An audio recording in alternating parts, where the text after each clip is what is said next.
Hi guys, இன்றைக்கி நான் video பார்த்தீங்கன்னா டியோட ஓனர்ஷிப் ரிவ்யூ தான் பார்க்க போகிறோம். ஆல்ரெடி ஒரு வீடியோ போட்டிருந்தேன் கைஸ். அந்த வீடியோ வந்து சில பாயிண்ட்ஸ்லாம் மிஸ் பண்ணிட்டேன். ஸோ இன்றைக்கி இந்த வீடியோவில் எல்லாம் எக்ஸ்பிளைன் பண்ணுறேன். ஸோ கைஸ், இந்த டியோ ஸ்கூட்டி வாங்கி 2 வருஷம் ஆச்சு. ஸோ இப்போ எவ்வளோ கிலோமீட்டர் ஓட்டியிருக்கேன்னு செக் பண்ணிக்கோங்க. 8955 கிலோமீட்டர் ஓட்டியிருக்கேன். ஸோ இது வரைக்கும் என்னென்ன இஷ்யூ ஃபேஸ் பண்ணேன், என்னென்ன பெனிஃபிட் இருக்குது, என்னென்ன இஷ்யூ வந்திருக்கு ஸ்கூட்டியில் வந்திருக்கு, எல்லாமே எக்ஸ்பிளைன் பண்ணுறேன். வீடியோ ஸ்கிப் பண்ணாமல் பாருங்கள் கைஸ். இது வந்து 2023 மாடலு, ஓல்டு மாடலு. ஸோ இப்போ வந்திருக்கிற மாடல் வந்து டிஸ்பிளேலாம் வேறு மாதிரி இருக்குது, டிஜிட்டலாக இருக்குது, ரொம்ப ஸ்டைலிஷாக இருக்குது. இந்த கேடிஎம் வீக்கிளில் வரும் பார்த்தீங்களா டிஜிட்டல் மீட்ரு, அந்த டிஸ்பிளே அந்த மாதிரி இருக்குது. ஆனால் இது வந்து பழைய மீட்ரு கைஸ். இந்த டியோ ஸ்கூட்டியில் ஃபஸ்ட் இஷ்யூ என்னென்னு பார்த்தீங்கன்னா, ஸோ ரன்னிங்கில் போயிட்டு இருக்கும்போது இந்த கால் ஃபுட் ரெஸ்ட்டு வந்து கேர்ள்ஸ் ஃபுட் ரெஸ்ட் இருக்கு இல்லையா, இது வந்து ஒரு மாதிரி வைப்ரேஷன் ஆகி சவுண்டு வருது கைஸ். நெக்ஸ்ட்டு ப்ராப்ளம் என்னென்னா, ஸோ இங்கே ஆயில் நட் இருக்குது பார்த்தீங்களா, இந்த oil engine and oil nut இருக்குது பார்த்தீங்களா, நான் உங்களுக்கு கிளியராக காட்டுறேன் பாருங்கள். இந்த இடத்துல இன்ஜின் அண்ட் ஆயில் நட் இருக்குது பார்த்தீங்களா, இந்த நட்டு ஒன்று, இந்த நட்டு ஒன்று.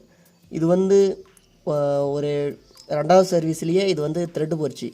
இந்த இரும்பு வந்து இந்த மாதிரி இங்கே தெரியுது பார்த்தீங்களா, இந்த மாதிரி தேஞ்சு த்ரெட்டு போச்சு. ஸோ இந்த த்ரெட்டு போனனால இந்த நட்டு வந்து டைட்டாக ஆக மாட்டேன்ருச்சு.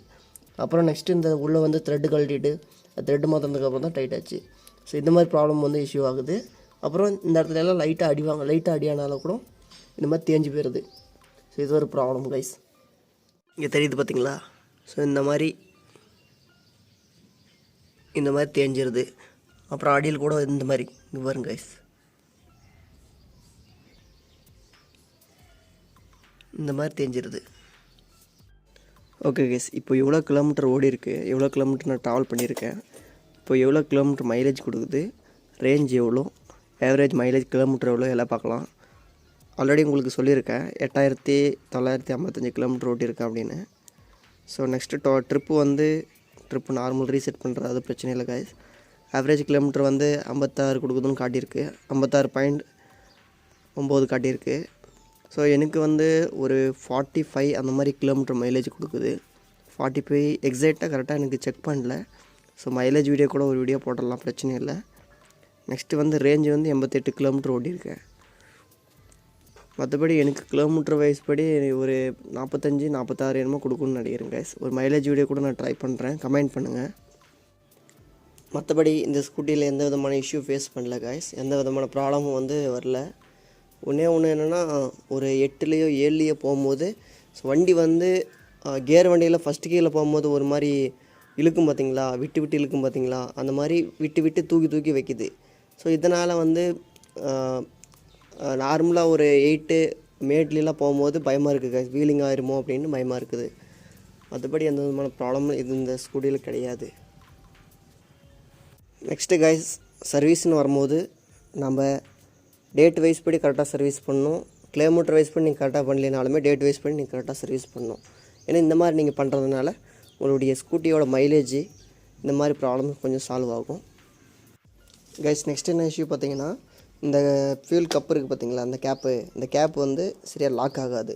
சம்டைம்ஸ் வந்து ஒரு டைம் ப்ரெஸ் பண்ணாலும் இது அப்படியே இந்த மாதிரி ஓப்பன் ஆயிரும். பெட்ரோல் போட்டு வந்ததுக்கப்புறம் கூட அது ஓப்பன்லேயே இருக்கும், அது ஆட்டோமேட்டிக்காக ஓப்பன் ஆயிரும். இது ஒன்று ப்ராப்ளம். மற்றபடி எந்த விதமான பிரச்சனையும் இல்லை கைஸ். கரெக்டாக ஸ்மூத்தாக இருக்குது ஸ்கூட்டி, ரைடிங் ஆகட்டும் நல்லா கம்ஃபர்டபுளாக இருக்குது, போகிறதே தெரியறதில்ல, ஸ்மூத்தாக இருக்குது. ஸோ இப்போது இந்த பேக் வீலு சின்னதாக இருக்குது, ஃப்ரண்ட் வீலு பெருசாக இருக்குது கைஸ். இது வந்து கண்ட்ரோலுக்கு கரெக்டாக இருக்குது, பர்ஃபெக்டாக இருக்குது, சூப்பராக இருக்குது, வண்டி கம்ஃபர்டபுளாக இருக்குது. பழைய மாடலோட இந்த 2023 மாடல் BS6 வெஹிக்கிள் வேறு லெவலில் பர்ஃபார்ம் பண்ணுது. இப்போ இருக்கிற வந்திருக்கிற மாடலில் எனக்கு அவ்வளோ நான் எதுவும் டெஸ்ட் பண்ணல. அது கூட வந்து கிடைச்சின்னா நான் அது கூட ஒரு ரிவ்யூ போடுறேன். DLX மாடலில் வேறு லெவலில் இருக்குது கைஸ். இது ஹெட்லைட்டு கொஞ்சம் ப்ராப்ளமாக இருக்குது, அது சரி பண்ணால் நல்லாயிருக்கும்னு நினைக்கிறேன். ஏன்னா நைட்டில் போகும்போது ஸோ லைட்டு கொஞ்சம் கம்மியாக அடிக்கிற மாதிரி தெரியுது. ஆப்போசிட் லைட்டு கொஞ்சம் பவராக வந்துச்சுன்னா எதுவுமே ரோடு தெரியல, அது கொஞ்சம் ப்ராப்ளமாக இருக்குது. அது கொஞ்சம் சரியாச்சுன்னா நல்லாயிருக்கும்னு நினைக்கிறேன். மற்றபடி வண்டியெலாம் வேறு லெவலில் இருக்குது, ஓட்டுறதுக்காகட்டும், ஸ்மூத்னஸ் ஆகட்டும், மைலேஜ், ஃபேமிலி யூசேஜுக்கு எல்லாத்துக்குமே வேறு லெவல் கொடுத்துருக்காங்க, சூப்பராக இருக்குது கைஸ். இப்போ வந்திருக்கிற 125cc ஸ்கூட்டி எப்படி இருக்குன்னு தெரியல, அது ரைடு பண்ணி பார்க்குறேன், கிடச்சிச்சின்னா ரைடு பண்ணி பார்க்குறேன், அது கூட கிடச்சிச்சின்னா ரிவ்யூ போடுறேன். மற்றபடி எந்த விதமான பிரச்சனையும் இல்லை, பர்ஃபெக்டாக இருக்குது கைஸ். நெக்ஸ்ட் என்ன பார்த்தீங்கன்னா, சீட்டு கம்ஃபர்டபுள் வந்து 2 பேர் தாராளமாக உட்காந்துக்கலாம். ஆனால் 3 பேருக்கு வரும்போது கொஞ்சம் ப்ராப்ளமாக இருக்குது. அப்புறம் எல்லாமே ஓகே கைஸ், சூப்பராக இருக்குது. மற்றபடி எந்த பிரச்சனையும் இல்லை. இதில் வந்து ஒரு வாட்டர் கேன் ஆகட்டும், கேஸு, இந்த மாதிரி ஃபேமிலி யூசேஜுக்கு வேறு லெவல் கம்ஃபர்டபுளாக இருக்குது.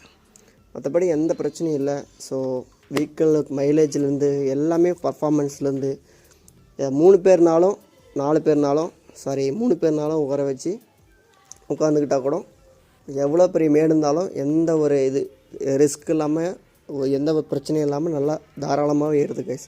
அது ஒன்று பெனிஃபிட்டு BS6 வெஹிக்கிளில். எவ்வளோ பெரிய மேடு இருந்தாலுமே அது ஒரு மாதிரி இழுக்கிறதெல்லாம் இல்லை, நான் சாதாரணமாகவே ஏறுது. எவ்வளோ பெரிய மேடு இருந்தாலும் ஏறுது. 2 பேருக்கு வந்தாலும் சரி, 3 பேருக்கு வந்தாலும் சரி, சாதாரணமாக ஏறுது கைஸ். அது ஒன்றும் பிரச்சனை இல்லை. நெக்ஸ்ட் என்ன பார்த்தீங்கன்னா, மற்றபடி எந்த விதமான பிரச்சனையும் இல்லை. வண்டி ஓட்டுறதுக்கு சும்மா கம்ஃபர்டபுளாக இருக்குது. ஃபேமிலி யூசேஜுக்கு வேறு லெவலில் இருக்குது.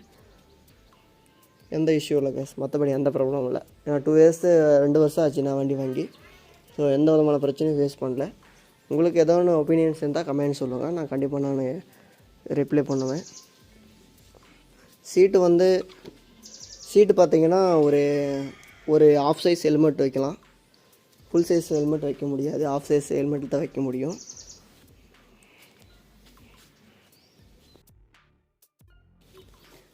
கியர்பாக்ஸ் ஆயில் வந்து நீங்கள் அப்போ மாற்றுறதுனால உங்களுக்கு மட்டும் கியர்பாக்ஸ் ஆயில் நீங்கள் கரெக்டாக சேஞ்ச் பண்ணிக்கோங்க. கியர்பாக்ஸ் ஆயில் நீங்கள் கரெக்டாக மாற்றிட்டேன்னா ஒரு மாதிரி சவுண்டு வரத்துக்கு வாய்ப்பு இருக்குது. ஏன்னா ஒரு வீடியோ ரிவ்யூவில் பார்த்தேன், அந்த மாதிரி சவுண்டு வந்துச்சு.